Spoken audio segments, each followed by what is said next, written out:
Oh no. I gotta stop sharing, I think.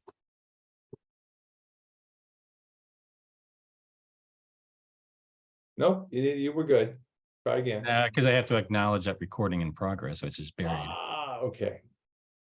which never. Always something. And good morning, folks. We'll be starting up here at the top of the hour. Just logging on a couple minutes early to let you get in.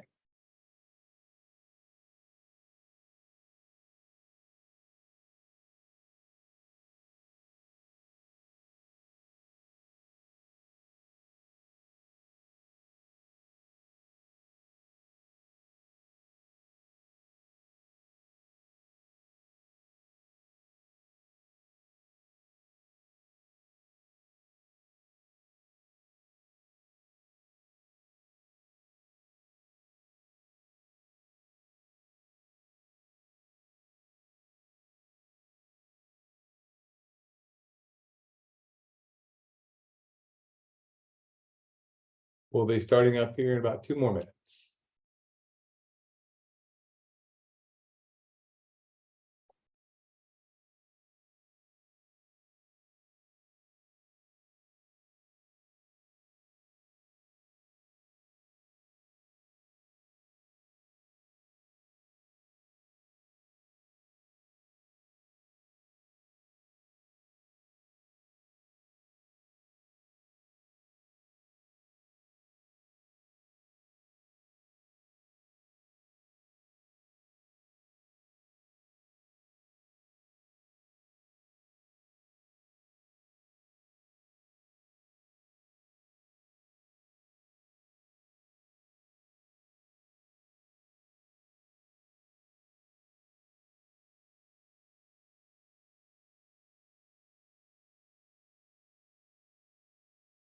About 1 more minute, we'll get started, Ted. Just give the last couple of folks to log in.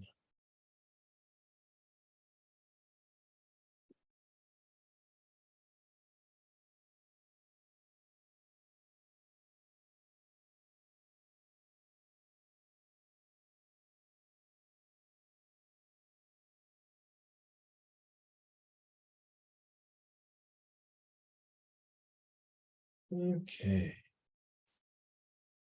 So good morning and welcome to one of our Tuesday foundational webinars. My name is David Orr. I'm the director here with the New York State LTAP Center, the Cornell Local Roads program.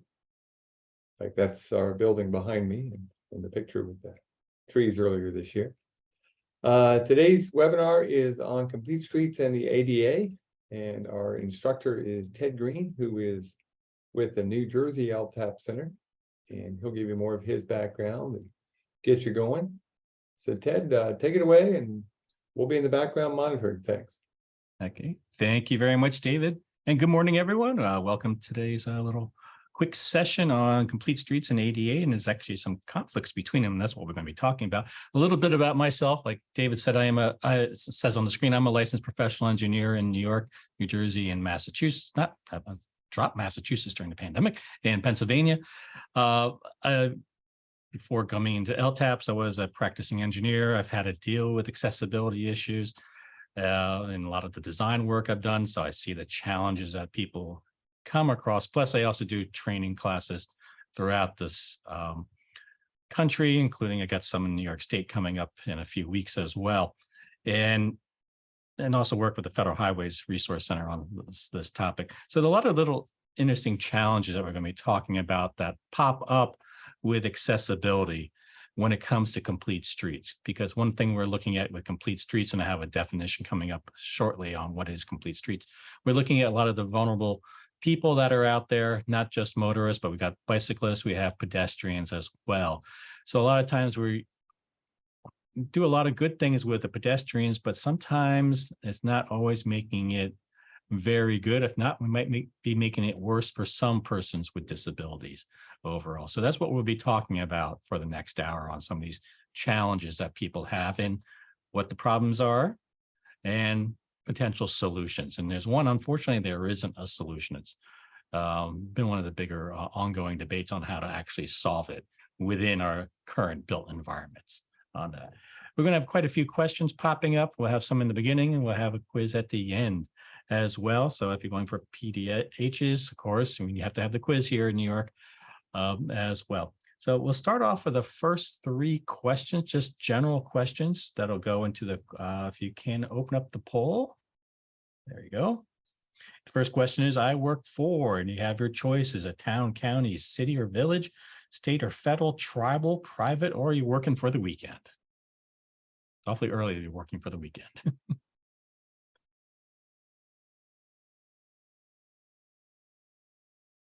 I used to know a radio station that would play that every day.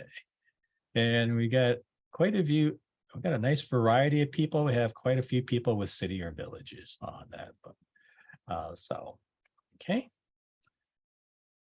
Next poll question is, once it pops up.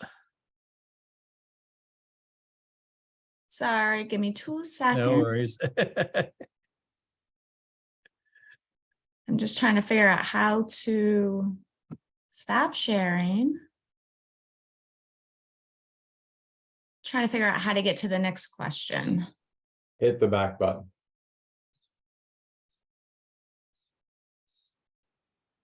I don't see that. I'll get you. Oh, got it. You got Sorry. it? Yep. It's all right. Next one. My job is, and you can answer administrator, highway superintendent, or commissioner, engineer, field crew, board member, or none of the above. If you put none of the above, open up the Q&A pod down the bottom and let us know what that means. What is your role? All right. There you go. And most people here are engineers on that. So welcome, everybody. Of course, the 5, none of the above. There we go. Okay, planner. Yeah, that's what I figure what the other group would be, planners on that. Some of the engineers may have been also planners as well. So, and then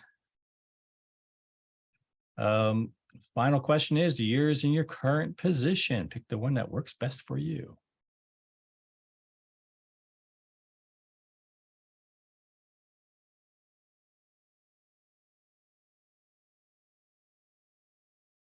And wow, we got a lot of people with years of experience. We have a big group of people with less than 1 year, but we got that big group in 11 to 20, and in particular to 20 plus years of experience. So welcome, everybody. So we're going through quite a few things. Hopefully, like I said, this is going to be looking at everything from the 50,000 foot level. A lot of these things have to be done realistically in much more detail as well. Well, let's start off with what is the definition of a complete street. So a lot of people may not know what it is. This is the Federal Highway Administration complete streets definition.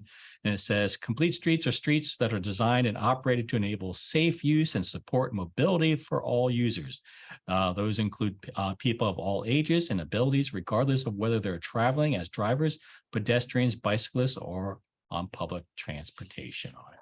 So we're looking to make sure that our roadway system works for all users of it, of our areas. Unfortunately, we get some people that come up with a little different thoughts. They may have been around for a long time, and complete streets being a reasonably new initiative, they start asking themselves, or when they hear about complete streets, this is their response. We have no pedestrians. Like, well, how do you know you don't know pedestrians? Here's the case. They're saying we don't have any pedestrians, but there's a clear indication there are pedestrians because we have this pathway that's been created along this side of the road.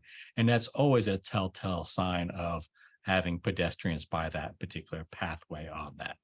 And of course, there's some towns out there that don't want to put a sidewalk in here. They go, oh, if we put a sidewalk in there, that means we have to follow the ADA, the Americans with Disabilities Act. And so that we get in that little catch-22 on it. And of course, one reason why some places don't have pedestrians is because of this.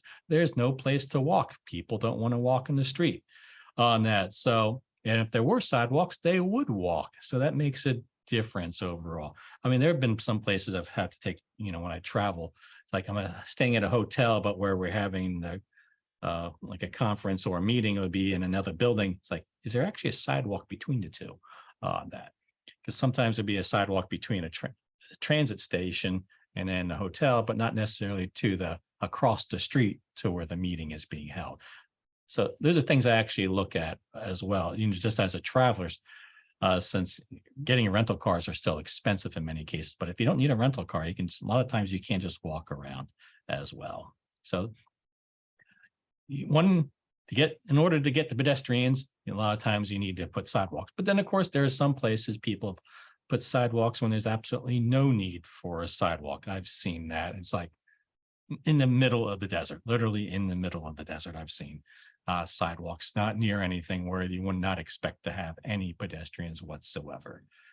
Unless it was a case of one of them was weird. It was just a car dealer and it just connected it to an interstate interchange. Well, there are no pedestrians allowed on the interchange in the interstate. So that was a strange one in particular. Of course, if you have any questions, please place them in the question and answer pods, and we'll get to those as we go on that. Here's a question. You can place this in the question and answers. We'll clear these out as they pop up.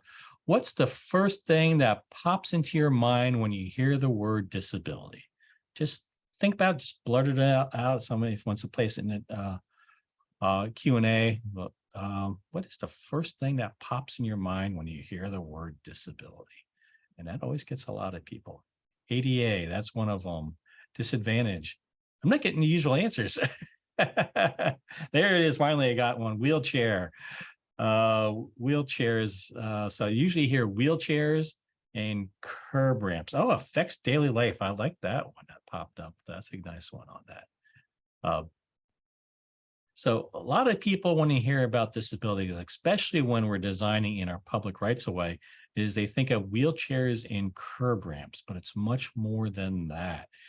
We have to there's a lot of different faces to disabilities overall.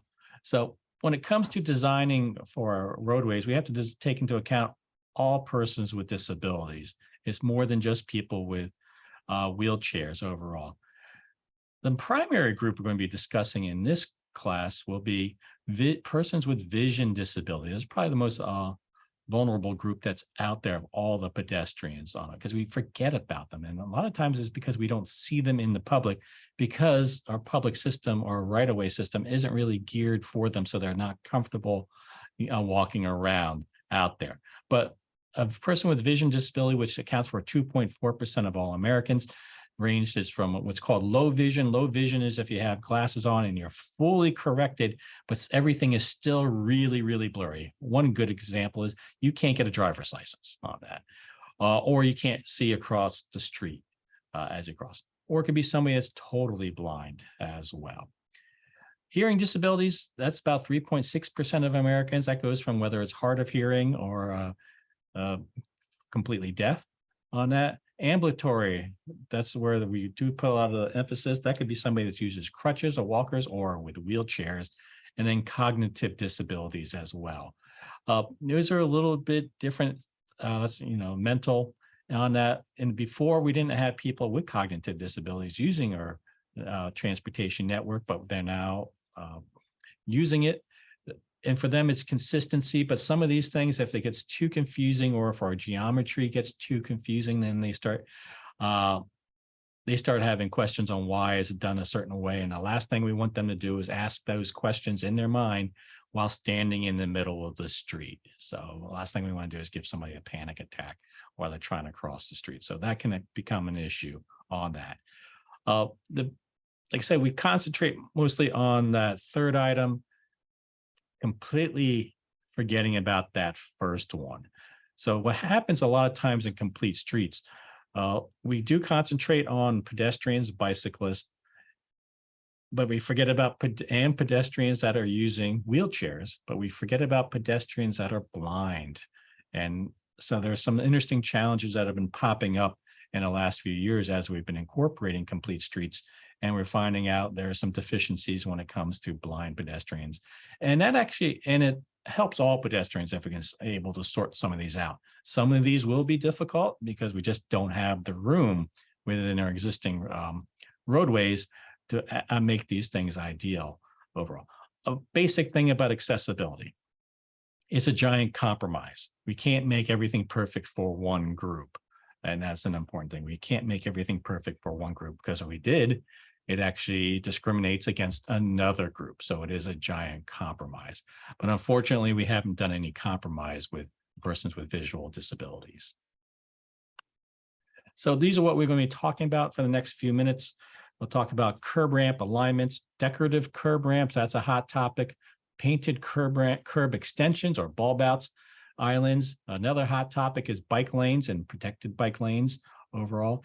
We get into shared streets, not too many of those in New York right now, but it is a growing trend nationwide. And then pedestrian signals overall. And that's just a minor topic on pedestrian signals. Alignment. The one thing we'd like to have for alignment is to have our curb ramps lined up with our crosswalks. So it's a straight shot across the street on that, straight from the curb ramp right into the crosswalk itself. Here we see a couple examples. What becomes the issue, two things happen. One is wheelchair users are forced out of the safety of the crosswalk on that. You see that on the one on the left. Where's my If a person's in a wheelchair, they come like this, but now they have to sweep back in to get into the crosswalk. So they're already landing outside of the crosswalk, so that can become a problem. There's some places that what happens is they actually land in the actual travel lane of the vehicle that's going the same direction as them. And that becomes a problem because both the car and the pedestrian have the right of way. Now, in a situation like this one here on the right, this one is the same type of thing. If somebody's in a wheelchair, they have to go like this on that. And what we always have to have at the bottom of the curb ramp is what's called a clear space, a 4 foot by 4 foot box that goes like this. Oops, so it's up to that. It's up to the edge of the white line is 4 feet on that. Now, if somebody's in a wheelchair and they stop right here, so just say this is the wheelchair right there where the X box is. What's this right here? This is a train track, isn't it? So this is a light rail and it's up against the curb. So if somebody stopped there, the light rail vehicle is right on top of them. So that becomes a bigger problem on this. And then this is a case being this is a brand new project. I won't say where it is because I don't know if it's fully closed out yet. They could have easily put a curb ramp here and another one here on that when they did this work on that. So that just first of all, avoid diagonal curb ramps. That's the main thing here. It's rare, but it has happened that a blind person has gone diagonally across the street on that. Blind people don't trust the alignment of curb ramps on that. The way blind people cross the street, they actually rely on their hearing on that. And what they're listening to is the sounds of the parallel traffic. So if they're crossing, get rid of this arrow. So if a blind person typically will stand over here and they want to cross this way. So they're listening to the traffic over here. And that's the main thing is that they're listening to traffic, parallel traffic. So when they hear the parallel traffic move, they know that they can, it gives them an indication and a cue to start walking. So that's the important thing. And that's what comes down to a lot of the issues with blind pedestrians when it comes to our network for pedestrians. They're listening to sounds. So they want to be as close to the curb as possible. They want to be as close to the traffic as possible so they can hear it. And that's another important thing. Like in this case on the photo on the right, they're also listening to the perpendicular traffic. So when they hear it stop, that's also somewhat of an indication that they know they can go on that. But then, of course, we also have right turn on red, which causes problems on that. So how can you make things a little bit better? In the ideal world, have alignment straight across. This will benefit particular people with wheelchairs, but also if somebody that is blind should happen to get into the curb ramp, they generally avoid curb ramps. Blind people do not like curb ramps as a whole. They will generally find it and then step off to the side. They prefer the actual vertical curb itself. But we see this good examples like on the photo on the left, straight across into the crosswalk. We got one curb ramp serving that crosswalk and then another one serving the other one, straight shot into it. Here we see another sketch off to the side, just the idea of staying out of the parallel travel lane. Here we have a nice crossing here, and then the parallel traffic here. So this is a normal distance. Here we have nice curb extensions. We'll talk about curb extensions a little bit later, which can be a huge benefit for all pedestrians with or without disabilities on that. This one isn't causing problems because it's normally where we would have parking anyway on that. So this one is just a good setup of how we can get that good alignment overall. Just realized a boo-boo in the photo, in the sketch. Next hot topic. This is definitely a hot topic. Controversial topic is decorative crosswalks. Now, this won't affect blind individuals. It affects low vision pedestrians on it. It looks nice. We're beautifying our community. But what does this look like to somebody that has very low vision? So everything is extremely blurry. I was trying to figure out how to make this blurry, but can't. That it had to go into Photoshop and do it. And it is realized a new Photoshop, if anybody's played with the beta version of Photoshop, you just circle something and just say, make it blurry. Just type in make blurry. It does it. But to a low vision person, this becomes really confusing to them visually. It can also affect some elderly people as well, because it looks like it becomes steady underfoot. But they because of that, it slows them down, or they can't judge where the actual crossings are because of the confusing patterns on that. Here we have 4 different examples. The upper right one, this is actually in Seattle, Washington. And there's a pedestrian crossing right here. So a couple clues. Actually, the biggest clue that there's a pedestrian crossing is right there. And pedestrian signal head. So this is a crosswalk here. It's a mid-block crossing. But as you can see, the surface is the same as in the plaza. Plus, it has a diagonal going across the street. And so for a blind person that's low vision, they don't have the guidance to get across that street in a straight line. Other patterns that we're seeing all over, like see, they got really fancy in San Jose, California, up in the Berkshires and Massachusetts. You can see they were painting over the lines on the, and they look very proud if you actually see them up in the photo. And then you can see another one that they're doing in Seattle as well. Actually, I think that one was removed in Seattle. The Berkshire one I know has been as well. Why is this such a controversial topic?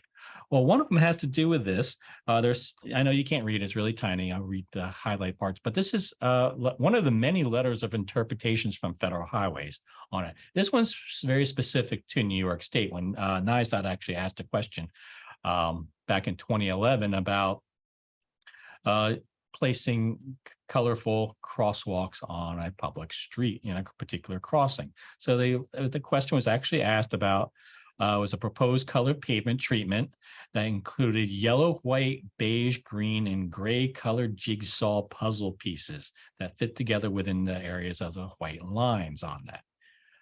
Well, like as this letter goes on, it's our official interpretation that the proposed treatment would degrade the contrast of the white crosswalk lines and should not be used.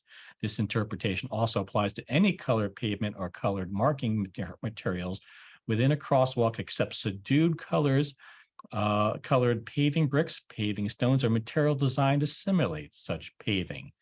And they give the reason why. It is a problem for persons with low vision when we put these out there overall. I remember once I came across a crosswalk, and the city was really proud of this crosswalk about the pattern on it. It says, because it's like, oh, you're going to drive over it. You can't miss it. I drove over that crosswalk 3 times. I missed it 3 times. That's a good thing. It wasn't just a distraction to me. So what can we do? The diagrams on the left are in the proposed manual uniform traffic control device, the 11th edition.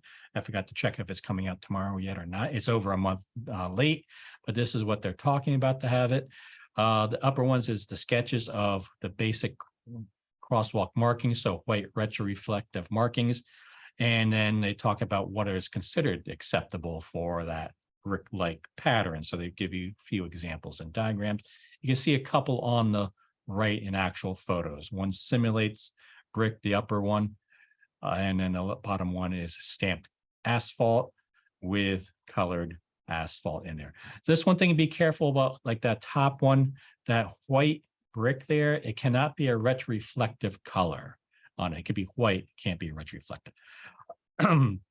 Other issues that are popping up with the artful crosswalks is what kind of paint are people using? A lot of people, unfortunately, have been using house paint. House paint's very slippery when it gets wet. So pedestrians are slipping and falling. That has led to a lot of lawsuits throughout the country.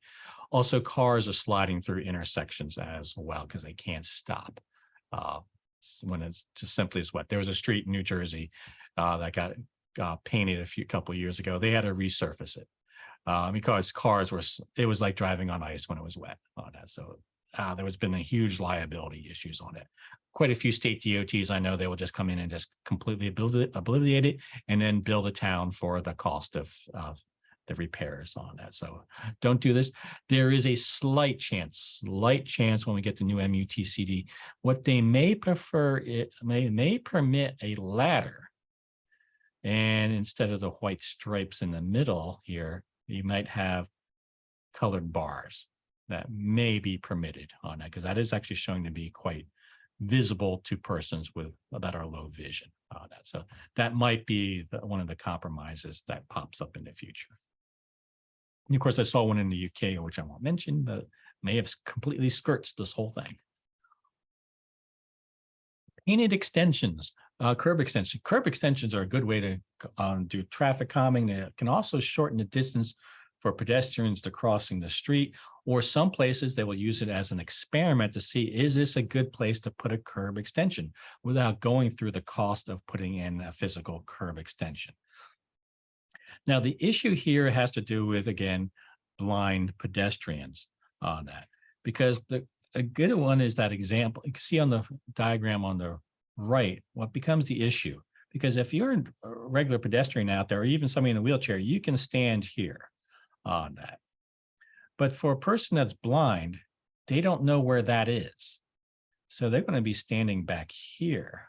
So a blind person is back here on that. So their crossing distance is pretty far away. And now they even if somebody's low vision, they don't even see the crosswalk lines as well. So that becomes a bit of a problem for it. Some people have actually retimed their timings of their crossings based on the starting point of here.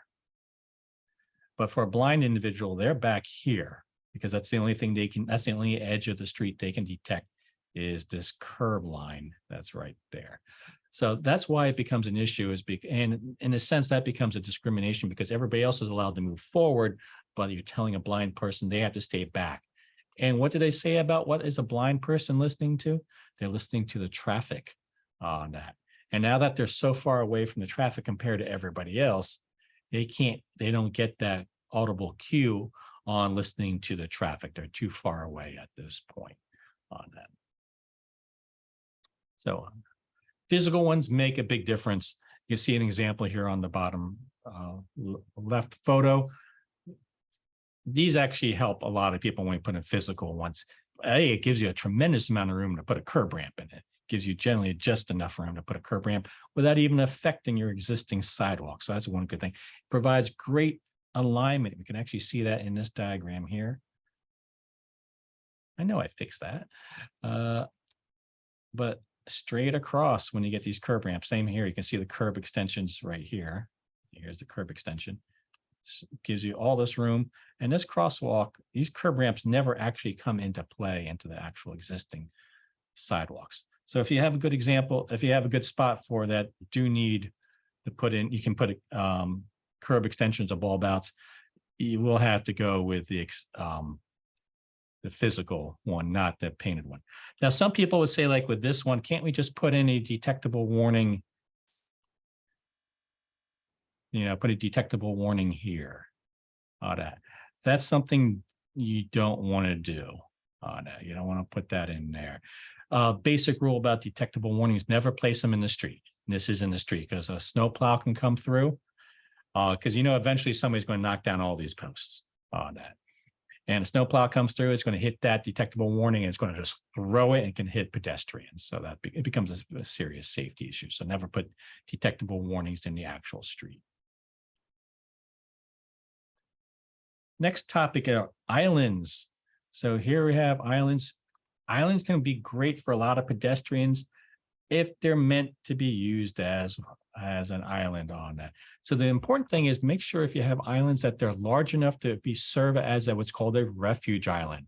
So you might have a physical island, but it's not meant to store pedestrians. And a pedestrian takes up a lot less room than a person in a wheelchair.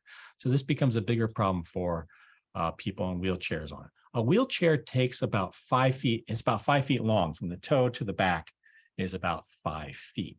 So in order for them to sit in an island, we need at least 6 feet.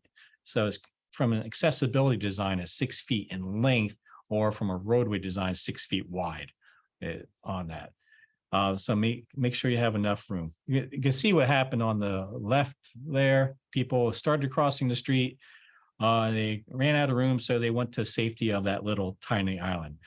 But in this case, there's no way, if just say that did extend into the crosswalk and it was a cut through, there's no way you can actually store a wheelchair in there. Granted, if you have a small island like that, it's meant to be one continuous crossing. It's not meant to be done what these pedestrians did, which was cross in steps on that.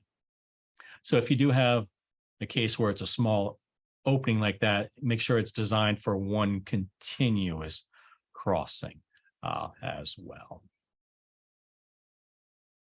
So a few things to make on it. When you do have the islands, the refuge islands, you do have to place the detectable warnings on, and this is only if you have a refuge that's at least 6 feet in length on that. Never use detectable warnings when you're under 6 feet. So that's an important thing. The reason why 6 feet's somewhat of a magic number, the detectable warnings, each one is 2 feet. And you can see that in like the yellow ones on the left are each one is 2 feet. But we also have to have this 2 foot gap in between them. So we need this 2 foot gap between each detectable warning. So that's where the 6 feet comes from as well. But the way it works, so if you have more than, if you had 6 feet, you can get one, at least one wheelchair. The way the detectable warning works is, a blind person is using their cane, they can detect this. They know they're at the street edge. When they cross the street, they detect this one. They know they're out in the island, but then there's just enough gap in here before this next one to tell them they're at the next crossing on that. So place to do that. A general good practice to do on islands, if you can make the opening of the island the same as your curb ramp, make your cut through the same width as your actual crosswalk itself on that. Unless it's a super wide crosswalk, that's a different story on that. But a lot of times we have a 6 foot crosswalk. The minimum opening of this cut through is 5 feet on that. So just adding the extra foot makes a difference.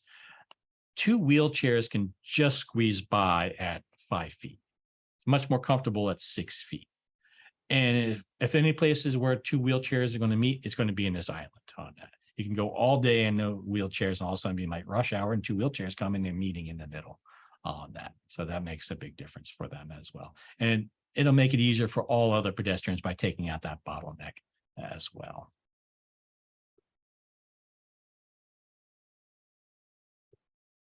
This is probably the most controversial part we have out there, and this has caused a lot of problems nationwide. It has to do with bike lanes and protected bike lanes as well. So quite a few things. The biggest thing, it adds a lot of challenges for pedestrians that are blind or low vision, because we're adding essentially a silent component and a faster moving silent component out there. So they can't hear the traffic. They can't hear bicyclists.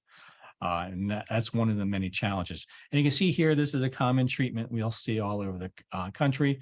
We have a curb, bike lane, parking, and then the crossing. So we talked about blind pedestrians listening to traffic. Now, in this case, if somebody's blind, they might be standing here at the curb, they're standing here. And they got the cane out there, and traffic is way out here. They won't be able to judge what that traffic is doing anymore. So that becomes a big issue for them on that. I picked up this statement yesterday, and this is from people in the bicycle community overall. It says, half-hearted bike lanes are problems for both bicyclists and pedestrians on it. I mean, there are communities, unfortunately, throughout the country that are putting in bike lanes because it's the nice thing to do, but they're not thinking it through. They're just throwing in the lanes. A lot of times it puts the bicyclists in danger when they just throwing them in overall out there without providing good separation. But it becomes problematic for blind individuals because how do they know where the crossing points are? Because here we're crossing bikes, and this one's 2-directional bikes. Then they got the parking, and then they got to cross the street itself. So it becomes a problem. And one of the biggest problems we're having with bike lanes as a whole nationwide is education and enforcement issues. And biggest problems with the education is a lot of bicyclists don't know the rules, that they still have to stop for pedestrians, especially when they get a red light. A lot of times we don't have traffic signals. We don't actually have traffic signals for bicycles. If you go to places like Paris, you think they have lights for bicycles, actually for motorcycles on it, but there's these little lights that are at eye level, so it makes it easier for them to see. But they aren't stopping for pedestrians. That's just a nationwide thing. They feel because they get, unfortunately, it is a feel that they have this dedicated pathway that they have complete right of way, and pedestrians are not permitted in that space. That's causing a problem. I've seen a lot of problems in New York City at crossings where it's disastrous. A lot of people always look to places like Amsterdam as well, which are bicyclists. Just so you know, if you're in Amsterdam, if you're a pedestrian, just watch out. Just assume a bicycle is never going to stop. And it's weird in Amsterdam. They almost have like blinders. They're looking straight ahead. You'll see bicyclists just go like miss each other. It's like you don't even turn your head. How do you do that? So that becomes some of the issues with this particular type of setup overall with it. But I would say other reasons we have enforcement. First of all, the police aren't enforcing the rules of right-of-way bicyclists and pedestrians. But of course, there's the other issue. We have problems with cars parking in bike lanes, which causes additional set of problems. So that's where the enforcement is. Enforcement's with the bicyclists as well as with the motorist in many of these particular cases. There's whole parts of New York City where the bike lane would be completely filled with vehicles on that. So whereas the bicyclists, they're out in the street. But this becomes a problem for blind people. They can't judge how to cross the street because they don't know what the pieces are, because we've added additional piece of geometry, making this more complicated on that. Here's another one. This one was considered a really good example of how you can make a protected bike lane for bicyclists, because we have really good separation between the motor vehicles and the bike path, which is a wonderful thing to do. They were actually able to find the space to do this. This is near the Brooklyn Navy Yard on that. The thing is, I asked that question, are there any pedestrian bicycle conflicts? And that's where we start getting into the issue on that. So what we have as a conflict is we have a pedestrian crossing right here. So we have a pedestrian crossing here on that. So if you're in a wheelchair, you're taking up 5 feet of room. So you are, while you're waiting, will be in this bike lane on that. And so all of a sudden you start seeing that conflict. There's one conflict. The other conflict we have is if you're over here on the sidewalk's over here, if you cross over here, now you're crossing the path. Who actually has the right of way? So you got that case, because in this case, it might be the bicyclist versus the pedestrians, but how is the pedestrian supposed to get to the crossing point? Especially if you're blind, because you want to be at that crossing point to hear it. So that's that becomes the conflicts between the two. Now, if you are blind and you're over here, so we have a nice separation. So if pedestrians over here, blind pedestrians here, and they're walking along. We have nice separation between the sidewalk and the bike path here. But once we get over here, it becomes flush. And if they have to come here, what's their guidance on that? Well, here there is at least some guidance on that, but probably not. Is that at least we have what's called an accessible pedestrian signal. So if it's setting out a tone, that will indicate that they can hopefully zoom in on this push button. So that gives them an audible cue that there's a crossing here. But when you think about it, even when we have that, they now have to navigate their way across the bike path. And that becomes a challenge for them. There's a completely different subject. We actually have an issue with this accessible pedestrian signal. It works great for a blind person. The primary purpose of an accessible pedestrian signal is to provide, we have this pet head here, visual. This provides an audible signal here. So the two are connected there. So it's great that they have that there, and also it's located as good for a blind person, but it's not usable by a wheelchair. Because what happens is this between here and the flare, there's a flare here. This needs to be 4 feet minimum. That's not there. How do I know it's 4 feet? Oops.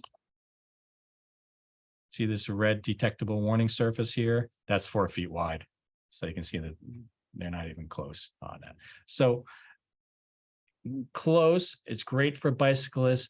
We got places where there's great separation between bicyclists and pedestrians, but then it becomes difficult for a pedestrian to make that, get into the actual crossing point without having conflicts with the bicycles. Suspect this area has far more bicycles. This has been quite successful for bicyclists. It has made a big difference. Shared streets. This is one of the newer things out. What a shared street is, one that everybody can use the street surface overall. Pedestrians, bicycles, and motor vehicles are mixed together. It's very low traffic volumes and very low speeds as well. So they're typically using the same space. And it becomes difficult for, again, persons that are blind or even low vision on how to navigate these spaces out there. Because we might have essentially like safe zones off to the side here, but how do we necessarily delineate the safe zone? You see in this diagram, I can actually make it a little bit bigger. This is actually a book that Federal Highways has out available that you can use for making accessible shared streets. Some good practices. But you can see here, everybody is permitted to use this area. They can wander around. But sometimes you might have to find a way to get off to the side to make that a clear indication that you are in the street itself, where motorists can come through. I just realized that's Boston, isn't it? So how do we create that separation? That becomes the issue. Things look nice, but how is a person that's blind or low vision going to cross the street? There are a few things you can do. There's nothing set in stone. That becomes part of the issue. There is nothing set in stone on that. These are a few things people have suggested along the way to create that separation between the actual street itself and a more safe zone, if there is one, off to the side on it. One is called 10G blocks. All these detectable warning surfaces were developed in Japan. 10G just means Braille. That says detectable on that. And it just, this is very common outside of the US. So it's very common in Asia as well as in parts of Europe, where they got these strips going down like a middle of a sidewalk, or it could be along the edge here between the driving area and pedestrian only exclusive area. And that provides a detectable edge. And this just has these 4 little, I call them lady fingers in there.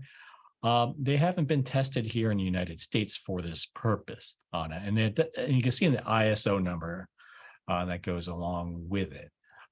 So there are communities that have installed these to provide longitudinal guidance for pedestrians. But like I said, we haven't tested them for this purpose in the United States. Who knows how long it would take? I was assuming the distant future they will be permitted or designated specifically for this purpose. key thing is never put the, what's called truncated domes, the standard detectable warnings. Never use them for this purpose, to delineate an edge on it. Other ways to delineate the edge is you can always have a slight raised curve that's rolled on that, or a beveled curve, so there's a slight difference in transitions, or other changes in material can do it. So there are quite a few things you can do just to change the material, because it might have a different sound for somebody that's using a white cane, that they can sense the edges on it. But this is going to be one of those ongoing issues that we have out there on how to make these usable.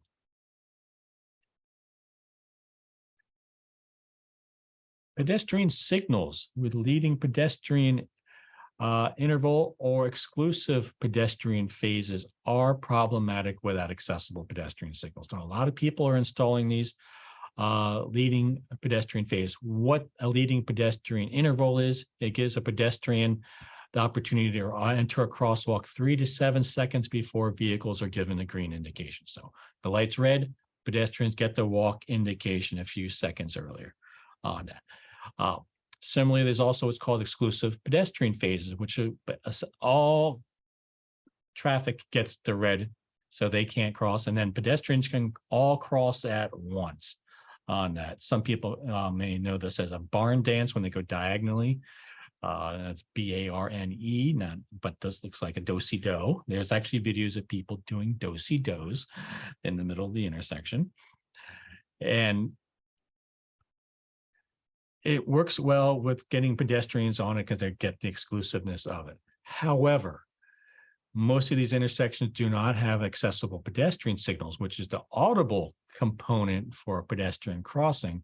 So blind pedestrians and even low vision pedestrians aren't getting the cues on when to cross the street because they're relying to hear the traffic when there is no traffic on that. And that's where it becomes the problem. There is no traffic on and from the here on that. So we do actually need accessible pedestrian signals on that. I have actually seen the situations where where LPIs were in play, and if you have a lot of tourists and they know they're not there, but the light will turn to walk, but nobody moves because people are listening to the traffic still because they're off doing something else, and then so that all of a sudden it's just completely silent, but nobody moves, and you see the light just says walk, but nobody's moving on that. Accessible pedestrian signals, because it has an audible component, will actually move more pedestrians on it. So a lot of people aren't aware of that because all of a sudden the pedestrian, any pedestrian, they hear that change in sound with a walk indication, the audible walk indication, they suddenly realize they can walk and then move on it. So where did all this language from about that LPI and EPPs are a problem? I became aware of this from a lawsuit in New York City on that. This was in the federal courts for the Southern District of New York. And it had to do with the lawsuit that was filed. You can see the date on here, December 27th, 2021. So this is when it was all finalized on that. This is a big case. Chicago is going through their final clear ups of theirs. Chicago is in much worse shape than New York City on that. But a lot of places have been going through these issues, particular hazards with intersections because of lack of accessible pedestrian signals. Now, the important thing about accessible pedestrian signals, a lot of people think of just wheelchairs because I said that word. What's the first thing you think of when you hear accessible? Wheelchairs, curb ramps. APSs are designed for blind personnel first on it. They just have to be usable by somebody in a wheelchair on it. So these haven't been in place because people going somebody in a wheelchair, they can see the walk, don't walk indication on that. Blind person can't, so they need an audible. Think of these as audible pedestrian signals. That's the best way to think of these. But it was when I was reading a court case and findings of it is where I learned that this is an issue overall with our pedestrian signals and LPIs on that. And it said here, one of the hazards, particular hazards in New York City intervals, it says that problematic configurations, including intersections with modified signal timing, such as leading pedestrian intervals and exclusive pedestrian phases. on it. And then even though they didn't get to it in this particular case, and those with more complex geometry, such as mediums and bike lanes, have also been installed. So that part wasn't addressed in this particular lawsuit, but they did highlight it as well. But in this case, LPIs and EPPs have been shown to be problematic overall because without the use of APS.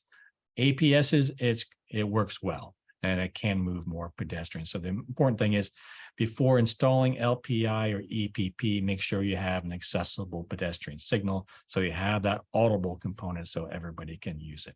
Now, what I've noticed that what they've done in New York City, in Midtown Manhattan, they have eliminated the LPI. They used to use the LPI on it. That has been eliminated overall with that.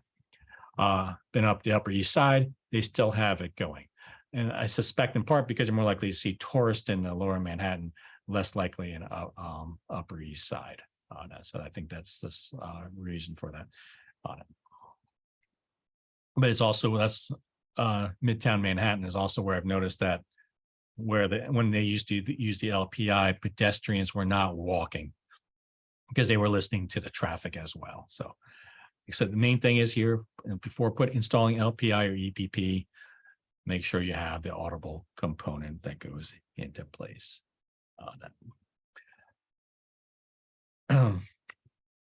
So make sure you do have these. That's an important thing, and make sure you're installing them. I'm going to be intrigued when we get the new manual and uniform traffic control device, the new MUTCD, because the proposed locations are just basically wrong for blind personnel. What's in the current MUTCD is fine. That meets all the requirements. What they have in the proposed ones are not accessible to blind people or even to people in wheelchairs. So my understanding that were high level meetings with that over 2 years ago. So we'll see what happens on that. So make sure you put in these APSs, place them so that they're usable. Essentially, the one way to look at it is that if you got that's why I got blanks, wrong blank. You got a corner out there of a street, you got a crosswalk here and a crosswalk here. Best thing you do is put one APS here and the other APS here. First of all, we're getting separation. We like to keep these separated by 10 feet. But at the same time, this one's on the left, this one's on the right.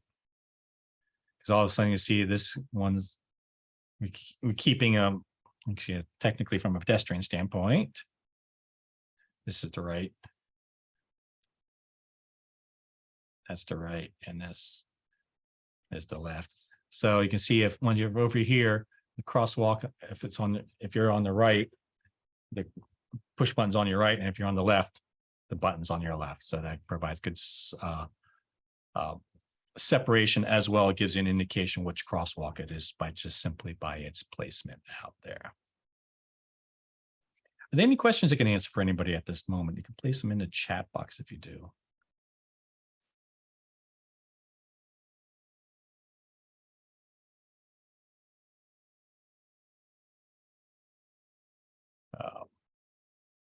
If not,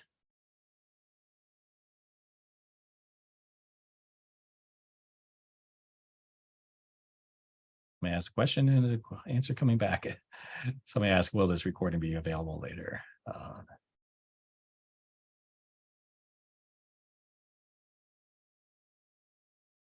Now, any questions before we get to the quiz? I got through that faster than I wanted. Or if any topics you want me to cover in slightly more detail, since we do have the few minutes of time. If not, we will have a quiz. And I got 4 questions that goes to talk about the things we've discussed. 3 true, false, 1 multiple choice. So Jody, if you can open up the first question.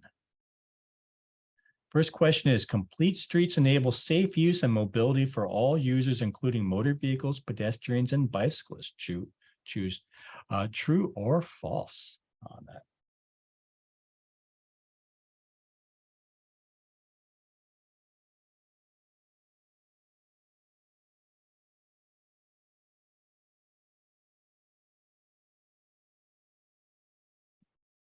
We'll give it a few more seconds, let everybody answer. All right, and we'll share the results. And most people answered true on that. A couple did not. It is a true statement that we are making sure when we have complete streets that we're making usable for all users of the roadway network, not just motorists, but we're looking at pedestrians and bicyclists. And also when we take into account pedestrians, we also have to take into account bicyclists.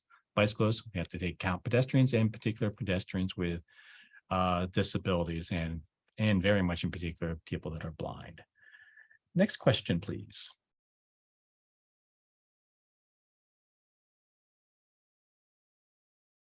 One second.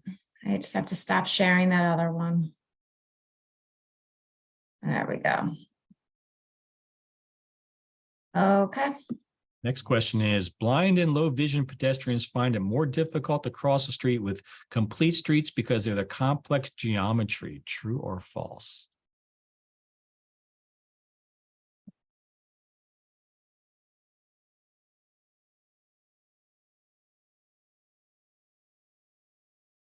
All over on the map on this one, Ted.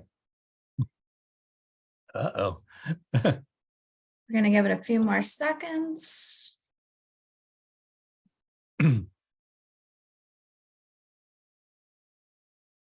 All right, so I'm going to end and share. Ooh, that's interesting.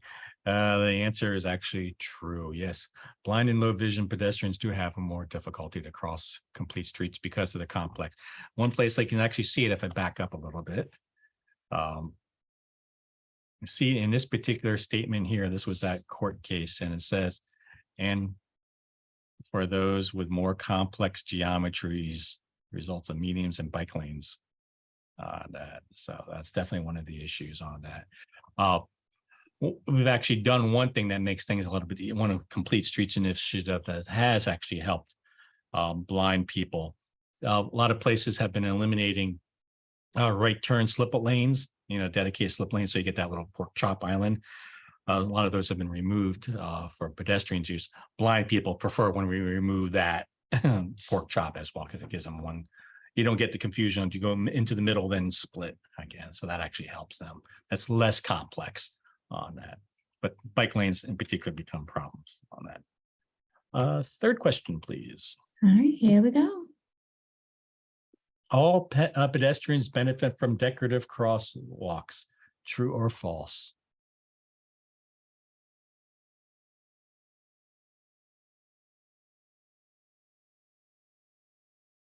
All right, so I'm going to share the results. There you Oh, go. they were quick on that one, weren't they? And that is false on that. A lot of times people putting in decorative crosswalks for two reasons. One is it's for artwork, but the other one is a lot of times they think it's making it more visible. That might be the case on it. But for a person that's blind or low vision, it becomes a confusing pattern for them, and it actually makes them walk slower as they try to cross the street, and then therefore they are in the middle of the street as traffic's still coming. So it does not benefit them. And unfortunately, it also makes it really slippery for all pedestrians when it's wet. And then the fourth and final question, please. Here we go. Adding what can help. Okay, how to make things better for a person. I really want to rewrite this question. Adding which of the following can help blind or low vision pedestrians at a leading phase interval or exclusive pedestrian phase intersection? So you can pick one of the four.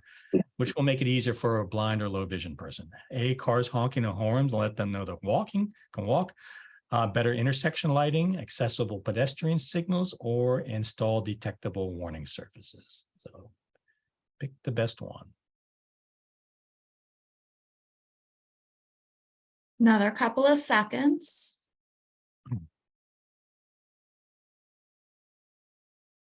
All right. There you go. And the number one thing is accessible pedestrian signals and how you can get them with it. LPIs and EPP. The detectable warning surfaces won't actually help them because they're not getting the audible cue of what the pedestrian signal head is doing on that. So that is it for our quiz. Any final questions from anybody? We wrap it up.